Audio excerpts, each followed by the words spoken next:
Shalom, saudara yang dikasihi Kristus. Marilah kita berdoa. Terpujilah Engkau Tuhan untuk kasih-Mu dalam kehidupan kami.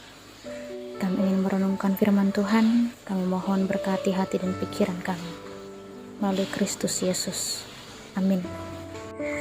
Firman Tuhan untuk kita tertulis dalam Yoel 2 ayat 12. Tetapi sekarang juga demikianlah firman Tuhan.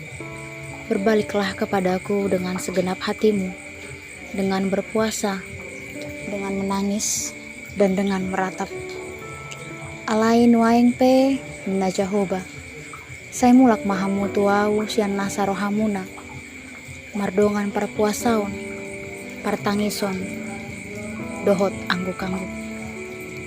Saudara yang terkasih, mungkin ketika kita membaca tadi teks ini, timbul pertanyaan dalam benak kita, mengapa Tuhan berkata bahwa pertobatan harus dilakukan dengan berpuasa, menangis, dan meratap?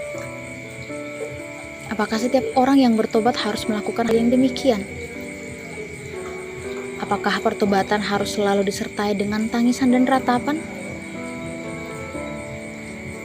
Mari kita lihat sejenak bagaimana konteks kehidupan umat Israel pada masa itu.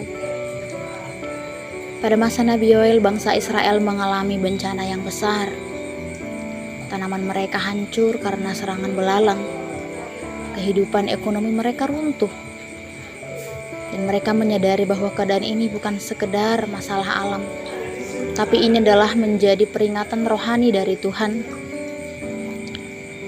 Maka juga dalam budaya Israel pada saat itu, bahwa puasa, tangisan, dan ratapan adalah cara manusia mengekspresikan kesedihan yang sangat mendalam. Ini adalah bahasa hati yang menunjukkan bahwa seseorang sungguh-sungguh menyesali keadaannya di hadapan Tuhan. Namun sebenarnya Tuhan tidak terutama mencari tindakan luar.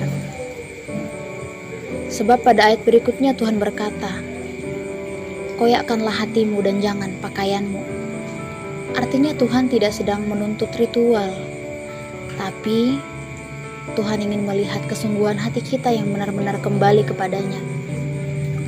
Puasa, tangisan, dan ratapan hanyalah tanda bahwa seseorang menyadari betapa seriusnya dosa dan betapa ia membutuhkan Tuhan. Oleh karena itu, saudara yang terkasih, pesan utama dari nats ini adalah bahwa setiap orang, setiap dari kita, yang diinginkan Tuhan adalah hati yang sungguh-sungguh hancur di hadapannya, dan hati yang mau mengakui kesalahan dan kembali kepada Tuhan dengan sepenuh hatinya. Jadi pertanyaannya bagi kita hari ini bukanlah apakah kita sudah menangis atau apakah kita sudah berpuasa, tetapi apakah hati kita benar-benar kembali kepada Tuhan. Sebab Tuhan tidak mencari pertobatan yang hanya terlihat dari luar, melainkan pertobatan yang lahir dari kedalaman dan kesungguhan hati kita manusia. Dari sini kita belajar bahwa firman Tuhan mengajarkan kita tentang pertobatan adalah soal perubahan hati dan pemulihan hubungan kita dengan Tuhan. Amin, kita berdoa.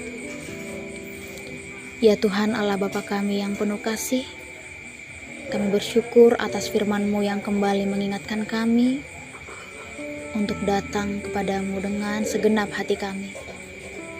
Ampunilah kami ya Bapa jika selama ini kami sering menjauh dari-Mu, jika kami sibuk dengan kehidupan kami sendiri, dan kami lupa menempatkan Engkau sebagai pusat hidup kami. Maka kami memohon tuntunan Roh Kudus-Mu untuk memberkati setiap kehidupan kami melalui Kristus Yesus. Amin.